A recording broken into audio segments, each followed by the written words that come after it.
弟兄姊妹平安。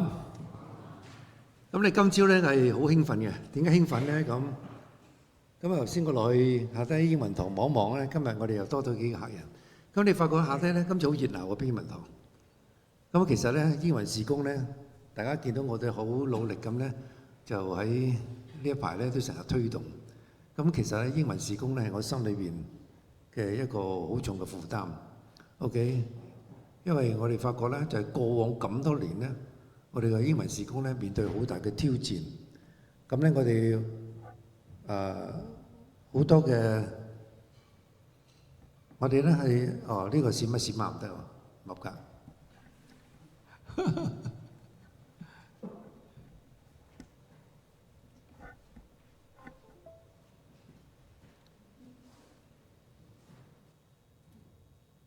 得唔得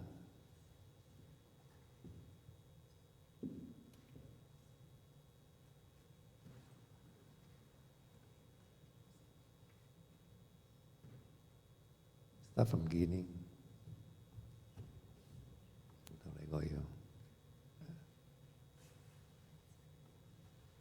唔得，乜嘢 ？No， 邊個先？你先。37 27。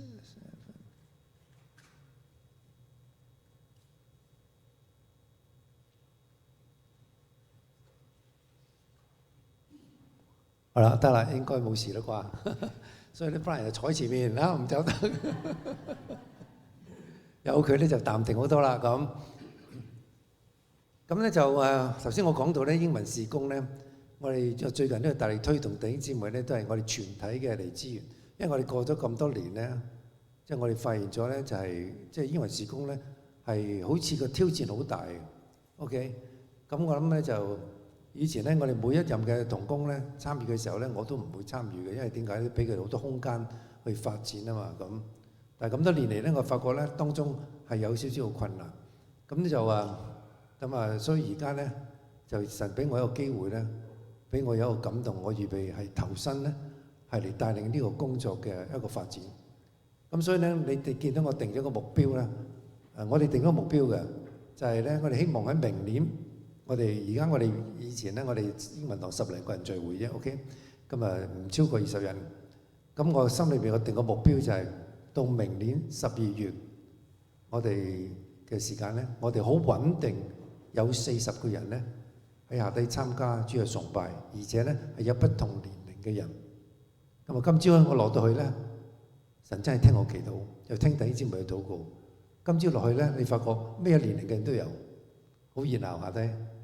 我好開心，咁我相信神俾我睇嘅異象咧係好清晰嘅，神要成就。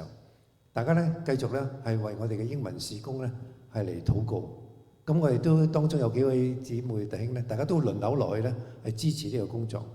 咁所以呢個精神係好好嘅，因為大家係一個群體啊嘛，好似一個宣教隊伍咁。我講過係咪？大家一個宣教隊裏邊有人講英文，有人講國語，有人講廣東話，咁大家一齊咧一個目標就係傳福音。咁當然大家互相嘅幫助，使到咧喺嗰個宣教隊伍裏邊咧，能夠係更加嘅係強壯，能夠可以互補。咁我哋都好感恩嚇，我哋求主都繼續嘅賜福我哋教會參與嘅工作，都繼續嘅係平穩嘅，而且係勇敢嘅，係向前衝。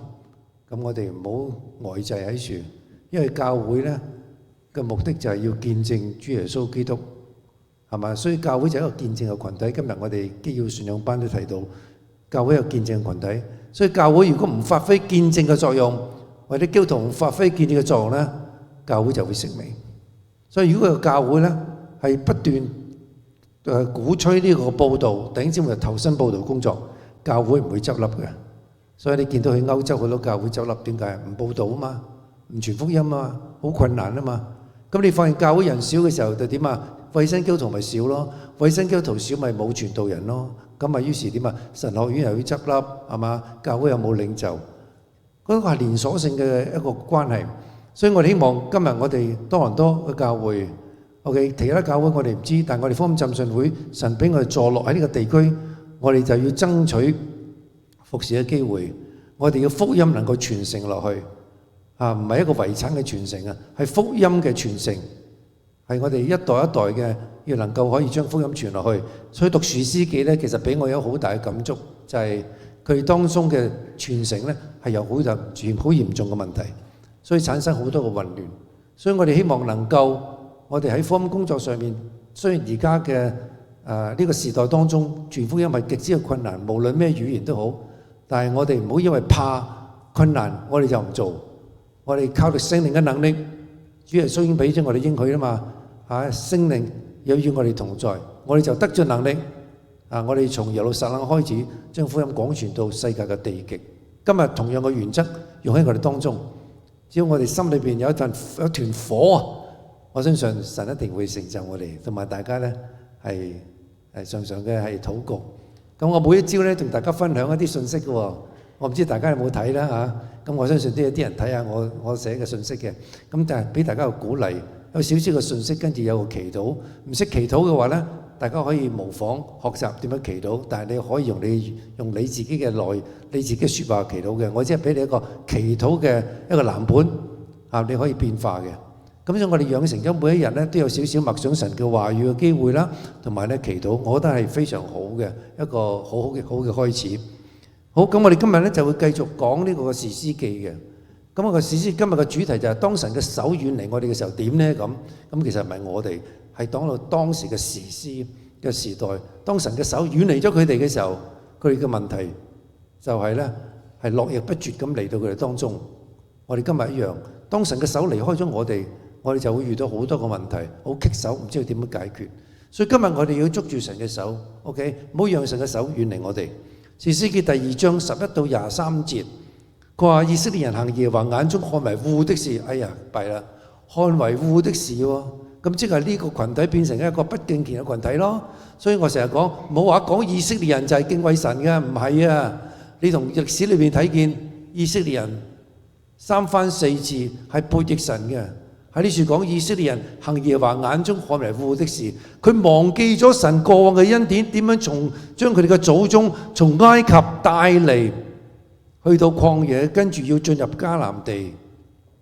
佢哋忘記晒整個過程，神嘅作為，所有嘅神蹟奇事已經唔記得晒啦，亦忘記咗神同佢哋關係啦。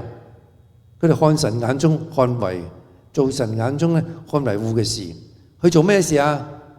去拜呢個嘅巴力，佢哋離棄咗領佢哋出埃及嗰個神，列祖嘅神，隨從別神，就係四圍列國的神明啦，世俗化啦，係嘛？俾嗰個大環境影響佢哋，咁佢哋就叩拜耶和華發怒啊！所以我讀聖經咧，神最憎一樣嘢就係你拜偶像啊！咁咧就佢哋離棄耶和華，就去拜巴力同埋亞斯他錄。耶和華嘅怒氣向以色列人發作，將佢哋交喺搶奪佢哋嘅人嘅手中，又將佢哋交俾四圍仇敵嘅人手中，以致佢哋喺仇敵嘅面前再也不能站立得住。佢哋無論去邊度，耶和華嘅手都以災禍攻擊佢哋。正如耶和華所說，有如耶和華向佢哋所起的誓，他們就極其困苦。極其困苦點解？因為耶和華嘅手都以災難攻擊他們，係一個管教。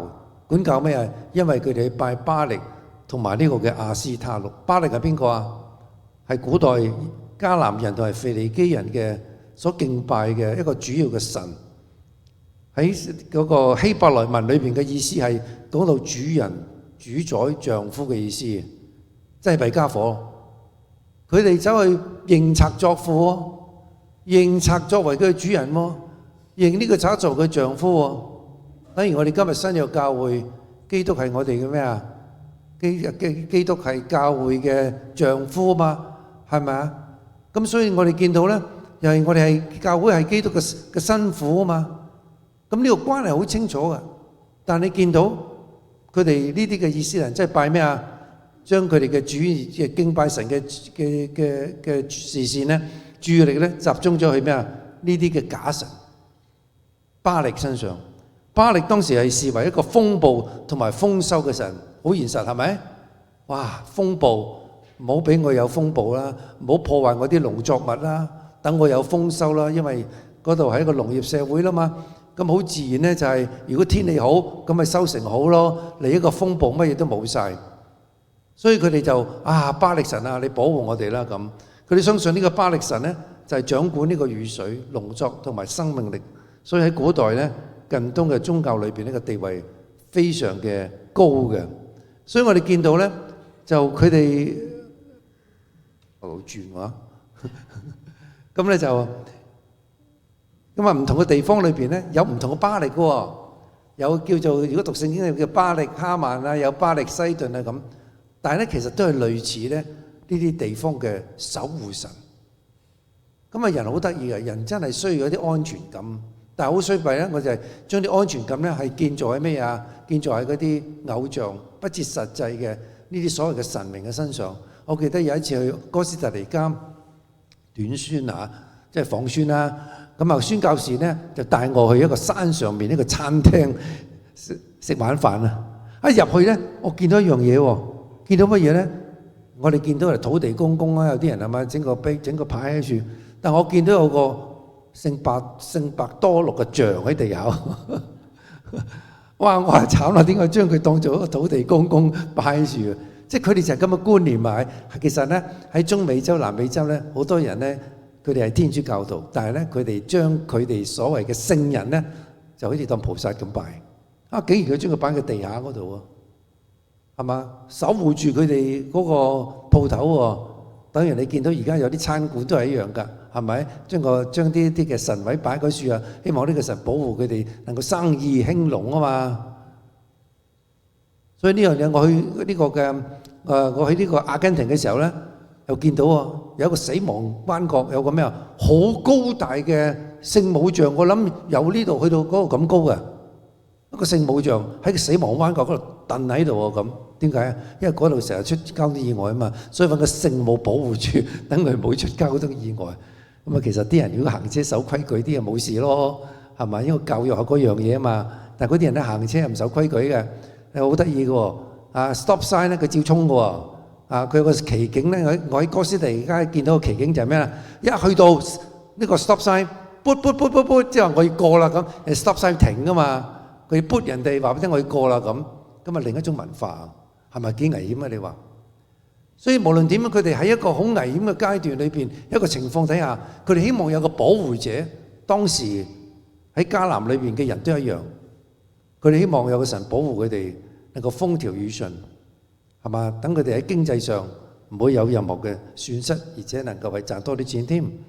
所以聖經裏邊咧係好多次提到以色列人咧係被誘惑去敬拜巴力嘅，而且咧呢個被睇為咧係對耶和華立約嘅一個背叛。所以你見到舊約裏邊咧，先知以利亞曾經喺迦密山上咧同巴力先知由巴力先知對決啊！咁嗰啲先知就係服侍呢個巴力㗎啦，係嘛？同巴力講説話㗎啦，勸啲人去拜巴力啦，去解釋巴力話講乜嘢，其實可能虛構嘅。咁啊呢個假先知，咁於是咧真嘅先知嚟自聖經創造宇宙萬物神嗰位嘅先知以利亞，就同佢哋喺迦密山上咧係對峙，係嘛？但係咧到最後顯出咗神原來係獨一嘅真神，嗰啲係假嘅先知。咁所以咧巴力喺舊裏邊咧。其實都係一個好顯著喺嗰個年代裏邊啲人所拜嘅一個假神。巴力象徵人心裏邊嘅偶像，所以今日我哋雖然冇明顯嘅偶像崇拜，但係巴力其實代表咗咩咧？頭先講啊，成功、金錢、地位係嘛？即係風調雨順啊嘛，佢能夠可以掌管，即係控制呢個風暴啊嘛，係咪？即係話嗰個經濟權喺佢手上，咁你拜佢咯，因為你怕經濟受損啊嘛。所以呢個亦代表咗我哋今日現代一樣，我哋嘅成功、金錢、地位係嘛？我哋感官享樂，我哋用呢啲當作取代咗神喺我哋心中嘅地位。有時我哋不知不覺就俾個大環境影響我哋，就好似以色列人佢活喺一個大環境，周圍嗰啲世俗化嘅或者拜異教嘅呢啲嘅民族環繞住佢哋。所以點解上帝要佢哋入到迦南，要佢哋清剿當地嘅人？上帝唔要佢哋。第一，通過佢哋管教嗰啲拜假神嘅人；第二，神知道咧，當佢哋手軟嘅時候，佢哋就好容易俾佢哋點啊同化，跟住佢哋拜假神，果真不假，佢哋冇照神嘅吩咐留下條大尾巴，結果咧我哋見到佢哋深受其害，結果就係拜巴力咯，拜亞斯他錄咯。所以敬畏神咧喺呢處我哋同呢個敬拜巴力一個對比，前者敬畏神係智慧嘅開端。所以上個禮拜我哋講無智冥啊，如果我無智冥嘅話咧，我就會話敬畏耶和華智慧嘅開端，認識至聖者便是聰明。等啲人走過望一望嘅時候，希望我能夠俾佢有啲啟發性啦。後者係一個愚昧嘅一個陷阱，所以我哋要擺脫呢個巴力，我哋唔好拜偶像，唔好用偶像咧，俾個偶像嚟控制我哋。呢處俾我哋一個信仰嘅提醒，係真正嘅祝福同埋生命嘅源頭咧，係唔在於巴力，係在於咩啊？嗰位創造天地宇宙萬物嘅神，呢個係真實嘅。所以弟兄姊妹，今日你坐喺處，願意去敬畏神，係你人生最聰明嘅一個抉擇。亞斯他錄係邊個啊？頭先嗰個咧係男性嘅身份出現，呢個咧就係女性嘅身份，喺舊約聖經裏邊被提到嘅外邦嘅女神，係個女神。佢個名稱嘅嚟自腓尼基同埋迦南嘅宗教裏邊，佢係代表愛情啊、生育啊、爭戰啊，呢啲都係我所關心嘅課題。當時嘅人都係關心呢個問題，所以佢哋就拜呢個亞斯他錄，覺得咧佢係掌管呢一切，佢能夠可以改變呢裏邊一啲嘅問題嘅一個神。喺當時嘅異教文化裏邊咧，可以話係一個具有影響力嘅。咁佢係當時咧，係被睇為咧巴力嘅配偶，巴力嘅男性啊，嘅女性啊嘛咁所以咧拜呢個亞斯他錄嘅時候咧，佢哋當中咧喺一啲廟裏邊咧係有啲所謂廟妓嘅 ，OK， 所以大家諗下當時真係好不道德嘅嗰種敬拜，就獻祭啊、偶像崇拜等等儀式，呢個全部同呢個嘅敬拜亞斯他錄有關係，係完全有關係。所以聖經好多次呢係記載以色列人呢因為敬拜亞斯他錄呢而觸怒神嘅。士師記第2章13節，佢哋離棄耶和華去侍奉巴力同埋亞斯他錄。列王記上11章第5節，佢話所羅門王啊，隨從西頓嘅女神亞斯他錄。哎呀，真係啊！所羅門係咪一位智者？係咪啱唔啱啊？佢年輕嘅時候，佢求神俾佢智慧，點樣去帶領佢嘅國家，神都係幫助佢，等佢能夠順利嘅，能夠做一位賢明嘅君主。但係到晚年嘅時候，衰收尾啦，竟然隨從西頓人嘅女神亞斯他錄去追捧呢一啲可能愛情啦，係嘛？我相信佢哋感情好豐富嘅一位皇帝，係嘛？生育啦。同埋爭戰呢，因為難免都有啲人嚟侵略佢啦，佢都要打仗噶嘛。所羅門就受呢個外邦嘅，亦受嗰啲外邦嘅妃嬪呢係影響，去建造呢同呢個亞斯他錄有關嘅神廟、神殿、神壇，使到呢個屬靈呢係敗落。咁呢個呢係可以話係所羅門王嘅遺憾。咁啊，佢嘅崇拜代表咗愛情啦、美貌啦、力量啦，包括包裝性嘅一啲嘅偶像，使到人咧係偏離咗神嘅純潔同埋敬拜。所以呢個巴力同亞斯他錄咧，喺聖經時代裏邊咧，常常會出現嘅，一男一女，大家好似一個好自然嘅一個嘅組合，有一種自然嘅力量。令到人咧覺得好完美啊！兩方面嘅需要都能夠得到滿足。如果我能夠敬拜呢個巴力同亞斯他錄，因為兩樣嘢都係現代人，冇話嗰代嘅人或者到今日嘅人所追求，所以好吸引啊！所以我哋今日嘅亞斯他錄唔一定係塑像，可能我哋人生裏邊對愛情、性啊、外表或者係名利過度嘅追求，神要我哋嘅心裏邊單單嘅歸向佢。唔好俾呢啲偽神咧、假神咧，去奪去咗我哋對神嗰個忠誠。第11節到23節，以色列人行耶和華眼中看為惡嘅事啊，去侍奉呢個嘅諸神巴力等等。頭先我哋讀過啦。咁我哋而家仔細睇睇呢段經文裏邊咧，究竟有啲咩嘅提醒我哋？呢處咧，我俾佢題目就係屬靈嘅危機啦。一個引言咧，就屬靈嘅危機唔係外在，係內心。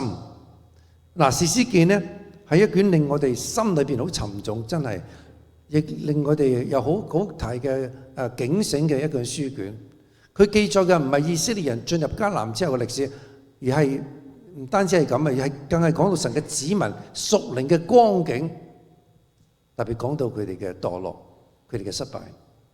以色列人喺呢個士師記裏邊嘅失敗，唔係因為外敵太過強，亦唔係因為環境太困難。今日我哋好容易都將我哋嘅責任去推到環境，係嘛？即係我弱啫嘛，環境對我不利啊嘛。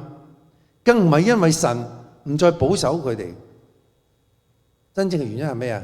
只有一個，佢哋自己選擇離開神，呢個係最笨。所以今日我哋應該做一個明智嘅基督徒，我哋唔好離開神，我哋捉住神，我哋唔好讓神嘅手遠離我哋。咁我哋喺道路上面一定亨通，好似神應許約書亞當年一樣，係嘛？剛強壯膽，行神嘅道，遵行神嘅話語，晝夜思想神嘅話。咁就得啦，神就會帶領佢行一條亨通一個暢達嘅一個道路。所以外在嘅仇敵打敗佢哋，內心嘅偶像其實係先攻敗佢哋，唔係敵人啊，其實係佢哋心裏嘅偶像係打敗咗佢哋。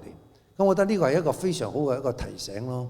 有時我哋將個責任推到外邊環境，其實係我哋自己有問題，裏邊有問題，我哋嘅心態有問題，所以我哋要對付嘅。我哋要醫治嘅，要調整嘅係我哋嘅心態。以色列人離開神11節，佢哋行事係話眼中看為惡嘅事。呢個惡係咩啊？呢個惡咧唔係道德犯罪喎，係屬靈上嘅背叛喎。大家記得，佢哋唔係唔敬虔咯，表面上敬虔嘅，但係敬虔嘅方向點啊？錯咗啦。頭先我講認賊作父，係嘛？佢哋敬拜錯咗個對象巴力嘅。因為佢哋希望解決佢哋現實生活嘅問題啊嘛，經濟嘅問題啊嘛，係嘛？解決佢哋感情上嘅問題啊嘛。所以我哋見到呢兩樣嘢咧，呢兩種嘅偶像咧，象徵任何樣俾人咧以為沒有佢就冇辦法活落去嘅嘢，即係話必須嘅。但係當時佢哋為咗呢個必須，佢哋就轉移去拜敬拜巴力同埋亞斯他錄，但係佢冇諗過。原來上帝嘅能力仲勁過，仲大過佢哋。如果佢翻查一下歷史嘅時候，佢哋會見到佢哋嘅老祖宗亞伯拉罕係咪啊？神嘅應許喺佢晚年嘅時候，個太太不能生育期間裏邊，仍然俾佢一個咩啊？以撒，俾佢一個仔。呢個係一個神蹟，喺神裏邊永遠都有神蹟嘅。所以今日我哋唔需要敬拜其他嗰啲無無謂謂嘅偶像，我哋專心敬畏神。因為我哋嘅後台成日講，我後台最勁嘅，我哋嘅保護傘咧唔會穿嘅，唔會爛嘅，最有安全嘅。人會出賣你，上帝唔會出賣你，佢會擁抱住你。所以呢個係我哋每一個基督徒嘅好消息啊！以色列人佢明知耶和華神，但係佢覺得拜巴力咧比較確保收成。即係等於我哋真係問下迷信啊、占卜啊等等係嘛？我哋覺得嗰啲好似踏實啲啊！哇，知道我下個月發生咩事啊？有時驚生死嘅，可能都唔會發生。我哋人就係中意啲咁嘅嘢，所以咪去拜埋呢啲所謂嘅偶像啊、做一啲迷信嘅嘢啊咁，係咪？所以我哋以前咪中意玩啲細蚊仔成日玩碟仙，你玩過未啊？我玩過啦。咁你幾個人都使督住佢，仲要點支蠟燭暗暗地先得嘅喎，咁得人驚喎。點住佢就會行嘅喎。喺你個跟住紙上面咧，你可以寫 ABCD 咁啊！哇，將你嘅男朋友、女朋友個名串出嚟咁。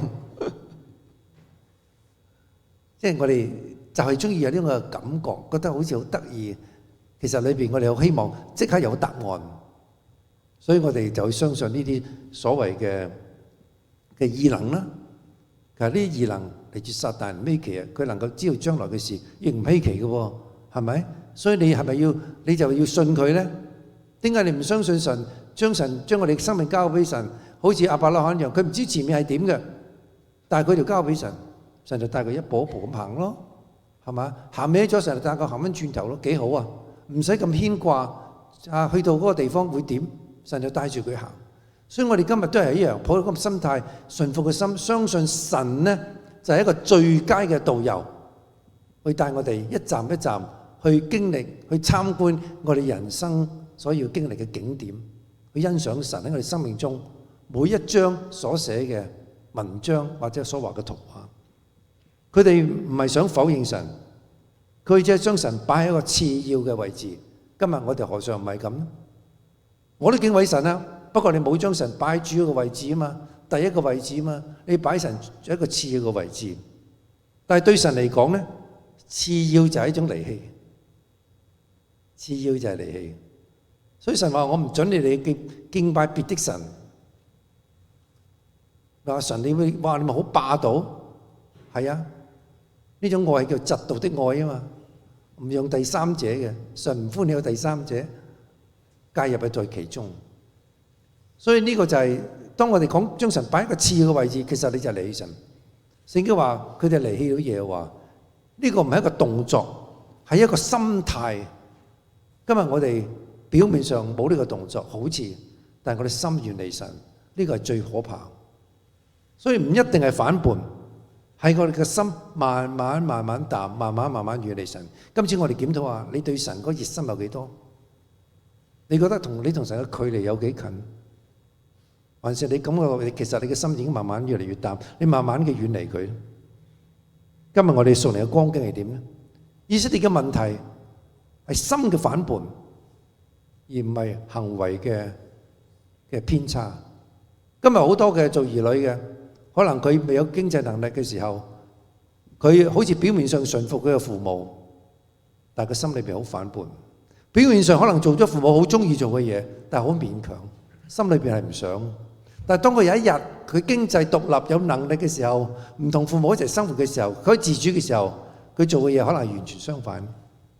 即係話其實早年佢已經將個背叛嘅心，有一個背叛嘅心喺裏邊。所以我哋講啲少年人到到14、15歲就會有一種所謂反叛啊嘛嘅意思，即係話你想佢咁，但係佢又唔敢。但有兩種形態，一種咧就係做表面上遷就你，但係心裏唔服，我就嗰種即係咁，唔同我爸拗嘅，但係個心唔服。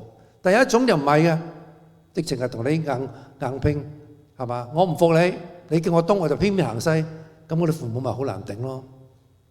所以呢個咧，我哋睇到人嘅心嘅反叛咧係幾咁可怕。今日我哋對神係冇一種反叛嘅心咧咁。第二點就係耶和華咧係將佢哋交俾仇敵。14節，耶和華嘅怒氣向以色列點啊？人發作。將佢哋交喺搶奪佢哋人嘅手中。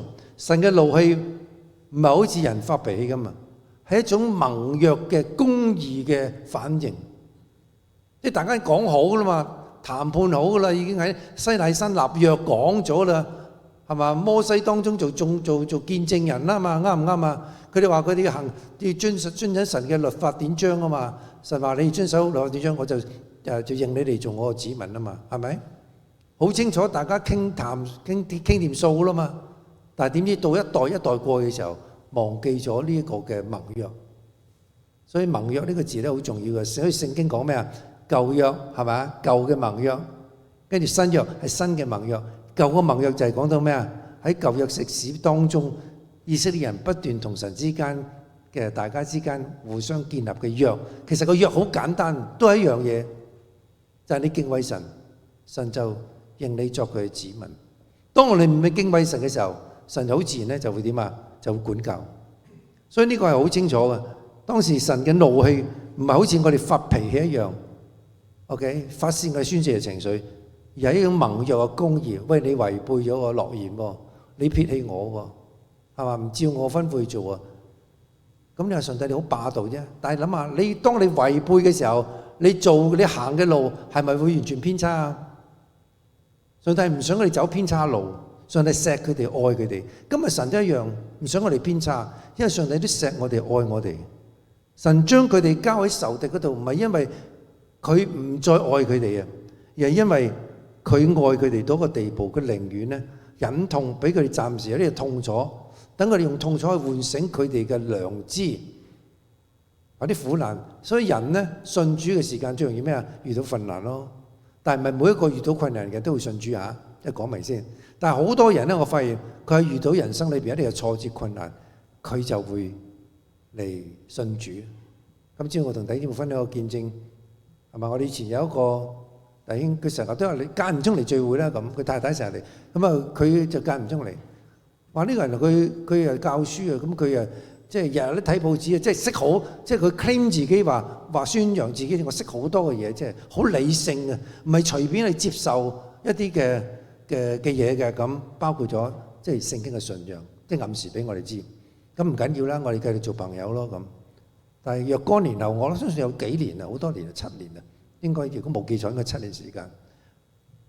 咁就因為屋企出咗啲問題，個太太翻嚟香港，於是咧佢要趕翻香港，佢走嚟同我講：牧師啊，我而家想信主啦，我想洗禮。因為點解佢去到人生一個好似一個另一個嘅一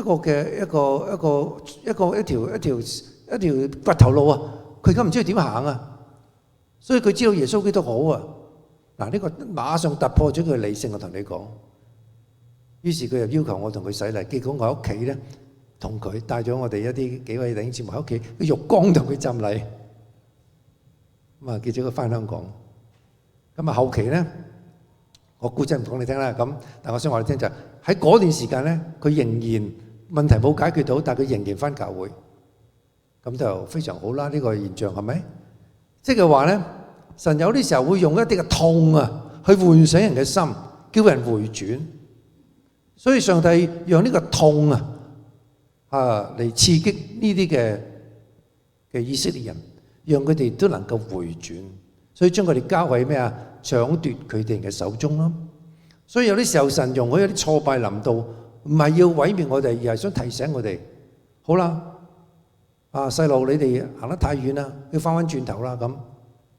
所以當神收回咗呢個保護，人就會發現咗自己以前所站嘅穩咧，係因為神保護自己先能夠穩。以前嘅得勝係因為神喺前面，自己以前有平安係因為神嘅看顧。一旦神嘅手收回點啊，就算最強定係自己有最強盛嘅軍隊，都冇辦法能夠站立得住。所以當神嘅手唔幫助我哋嘅時候，我哋就發現自己根本不過係咩啊？塵土，好軟弱。所以我常等啲講就係，我哋要將我哋自信心建立喺對神嘅信心上。呢個就係我人生嘅經歷。即係我係一個冇自信嘅人，但係咧，當我上咗主之後，我懂得將我嘅信心建立喺耶穌基督嘅信心上。所以靠着那加給我力量的，我凡事都能做。今日呢個都係我格言。當我越想做一件事有困難嘅時候，我會祈禱主，主幫助我。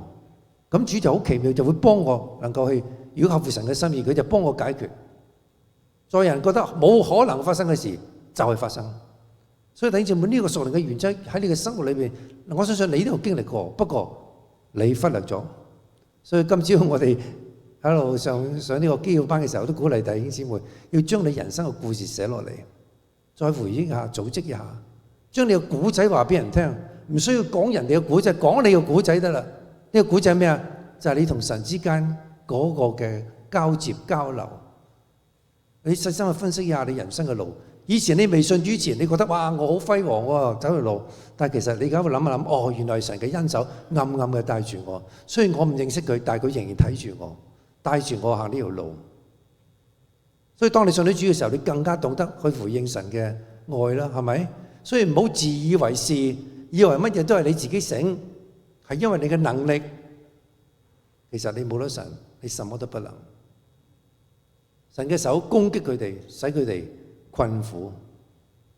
佢哋無論往何處去，耶和華手都以災禍攻擊佢哋，佢哋就極其痛苦，即係冇人信咯。所以呢句說話好震撼嘅，唔係仇敵攻擊佢哋，係神嘅手點啊？係神嘅手攻擊佢哋。神唔係佢哋嘅幫助者啦，係成為咗佢哋攔阻者。點解？因為佢哋走錯路啊，所以要攔一攔，喂，唔好行啦咁。所以如果神唔攔阻佢哋，會走向更痛苦嘅滅亡之路。困苦係神嘅警鐘。所以頭先我講有啲人遇到困難嘅時候，佢哋可能會問：哎呀，神點解唔祝福我啊？我點解咧係即係條路唔順啊？點解心裏一直都冇平安啊？答案好簡單，因為你唔喺神嘅路上，因為你唔喺走喺神嘅路上，所以我哋講罪呢個字咧，好簡單嘅道理，唔係話你而家出邊50，你行60，今日叫做罪。OK，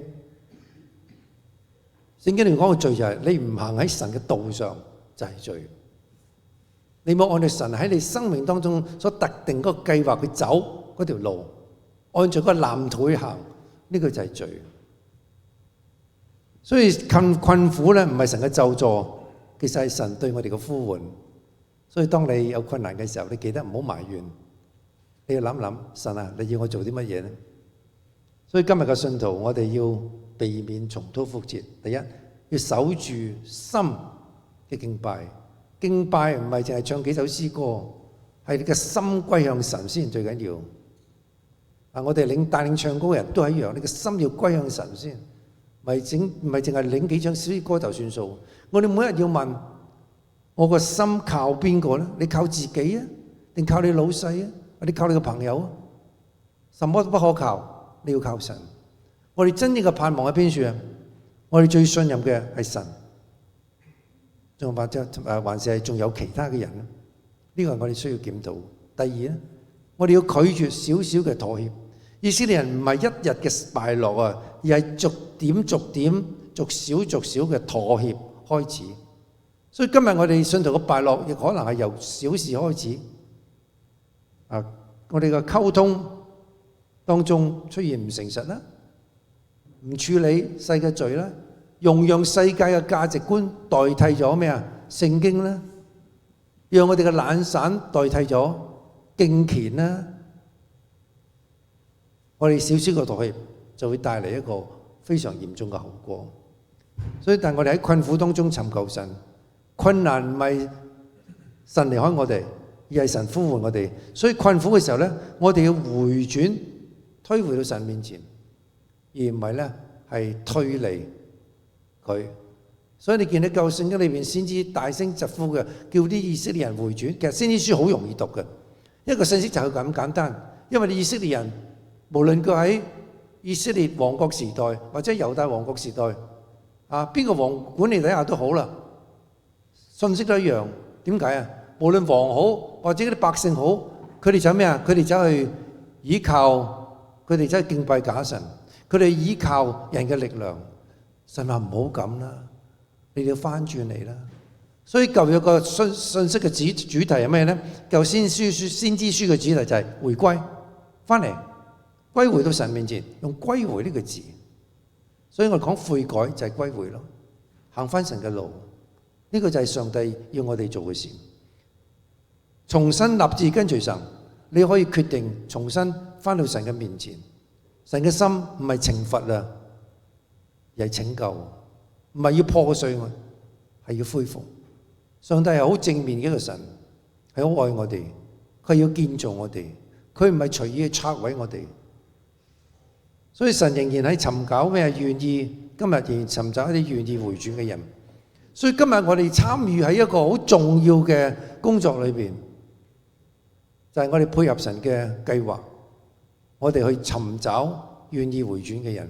頭先我講唔係人人都回轉嘅，但係我哋要尋找嗰啲願意回轉嘅人，嗰啲人就正等待緊我哋去尋找。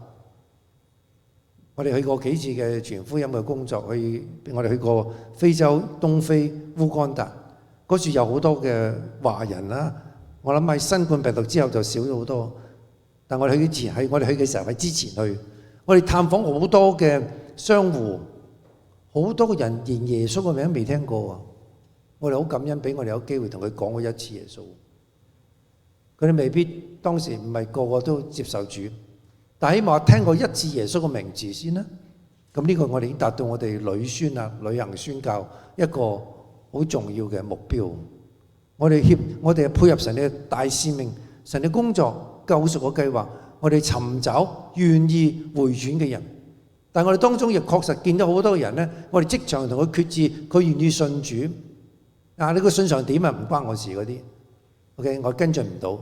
但係佢當時，佢真係好認真同你決志信主，因為人哋願意決志信主唔係咁容易嘅。啲人話佢啲人成日笑嗰啲人隨意信主啊，你叫佢隨意信主都好難嘅。邊個願意同你祈禱啊？你講句佢跟你講句啊，有啲人覺得好瘀噶嘛。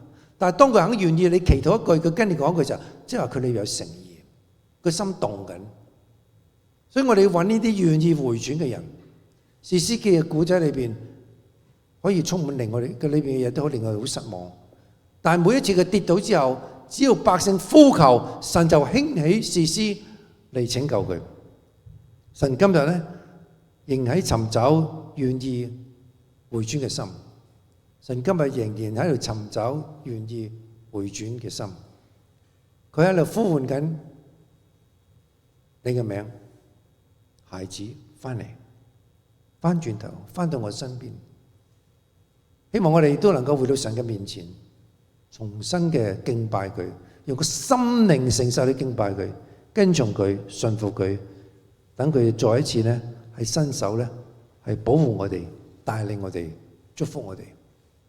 所以今朝咧，我哋呢段經文咧好清楚提醒我哋，唔好讓神嘅手遠離我哋，你嘅人生就好燦爛，你嘅人生就好淡定，你嘅人生就好有方向，你嘅人生亦好充實，你嘅人生絕對有安全感。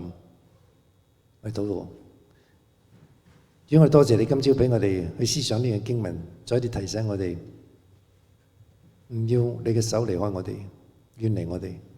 但係我哋裏邊嘅心態非常嘅重要。主，你先知道人嘅心。今日你知道我哋在座每一位弟兄姊妹嘅心，我哋係咪真係願意嘅，好單純嘅嚟跟隨你？你係清楚知道。我哋係咪願意將你擺喺我哋嘅生命當中嘅第一位，還是擺你係次位？主，你亦知道。願今日聖靈喺我哋當中工作，喚醒我哋，叫我哋唔單止自己回轉，亦教導我哋去尋找嗰啲願意嚟回轉到神面前嚟嘅人。我哋參與呢個係拯救嘅計劃，我哋參與呢個宣教嘅宣道嘅工作，願主激勵我哋心裏邊一團火，大家上下同心，讓我哋喺呢個教會裏邊，無論國語、粵語、英語，我哋大家都能夠齊心協力，將福音向3種不同嘅語言嘅人咧係嚟傳講、分享。我哋多謝主，咁樣祈禱奉主嘅名求，阿門。